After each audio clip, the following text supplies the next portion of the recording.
We brought together teams as far away as Paducah, as far away north as Covington, and as east as Richmond in Madison County and Berea. Um, so they came together to do a series of scavenger hunt challenges around Saunders Springs in our mountain bike trail system.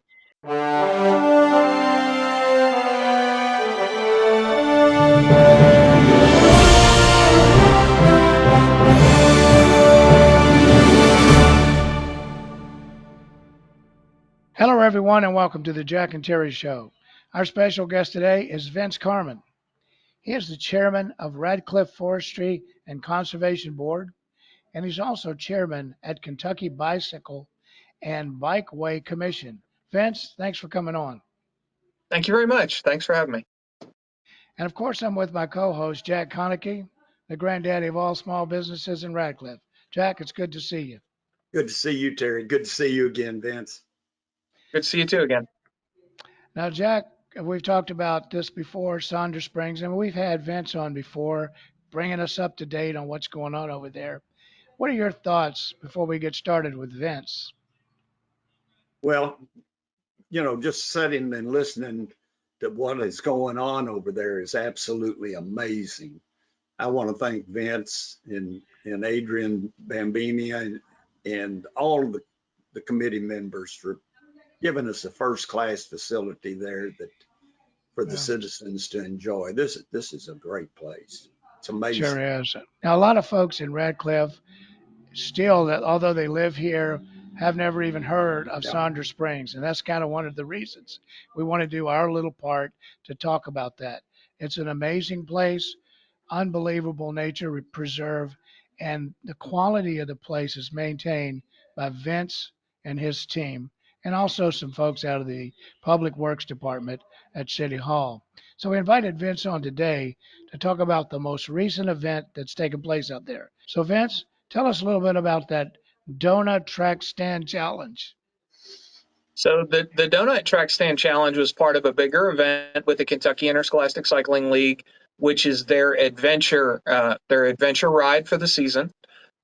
It brings together our league of a couple hundred young junior high and high school mountain bike student athletes and their families, um, which are also some of which are their coaches. Um, so we brought together teams as far away as Paducah, as far away north as Covington, and as east as Richmond in Madison County and Berea. Um, so they came together to do a series of scavenger hunt challenges around Saunders Springs in our mountain bike trail system. Uh, the the most popular one that has gotten all the pictures and all the hype is a track stand challenge where the rider has to come up, stop their bike but balance without putting their feet down, and then take a donut from a string hanging, kind of off of a rope like a clothesline. And we did it right there by the Welcome Center.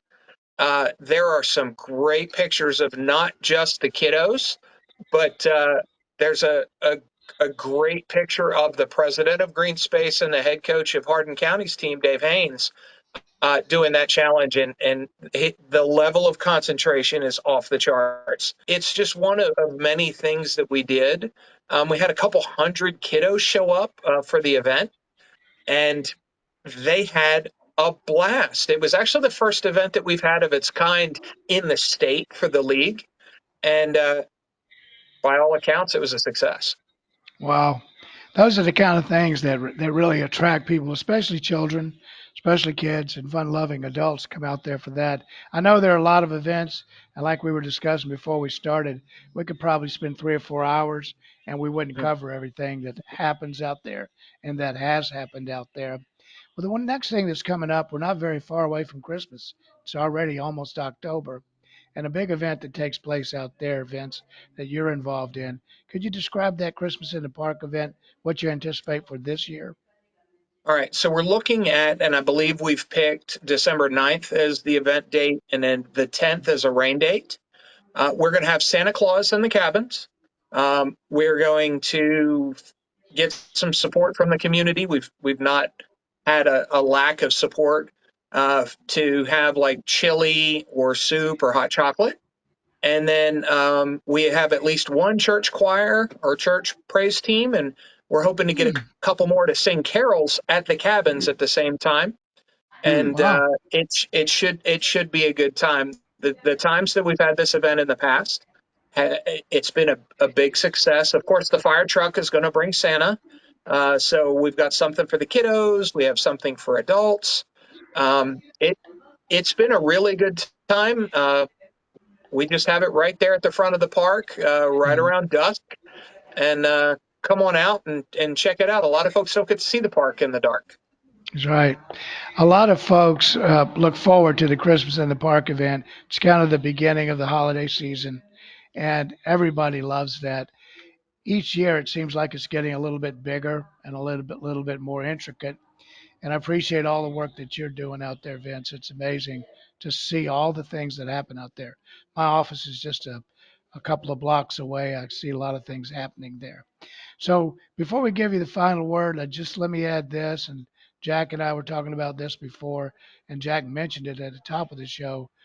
How grateful everybody is for all the work that you do. You're a busy guy. You have a full-time job.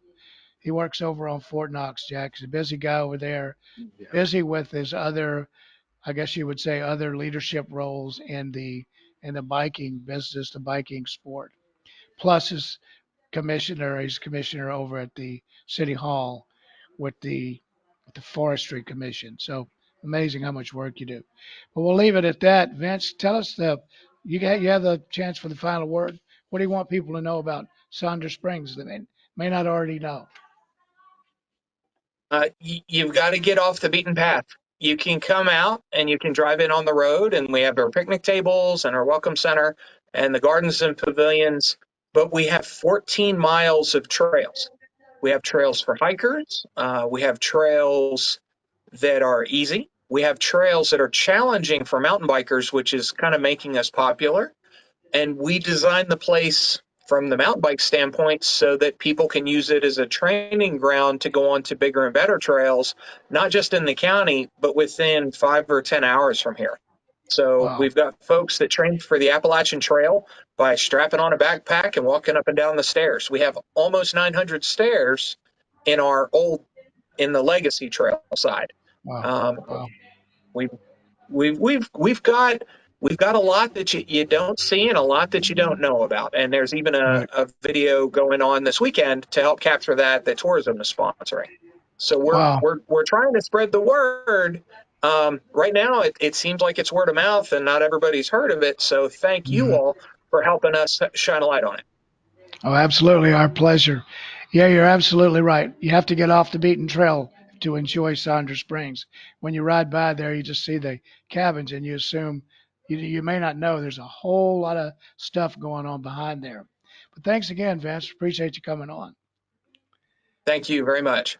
Folks, that was Vince Carman. He is the chairman of Radcliff Forestry and Conservation Board. He's doing an awesome job over there.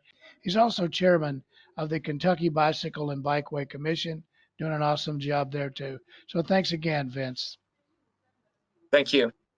Jack, it was good seeing you, and we'll see you again in church on Sunday. Good to see you, Terry. Now I got to worry about my wife seeing this and making me get my donuts in a different way. Well, maybe you can next time you're in town, we'll go out there and we'll walk those hills a little bit. Oh, yeah, thanks.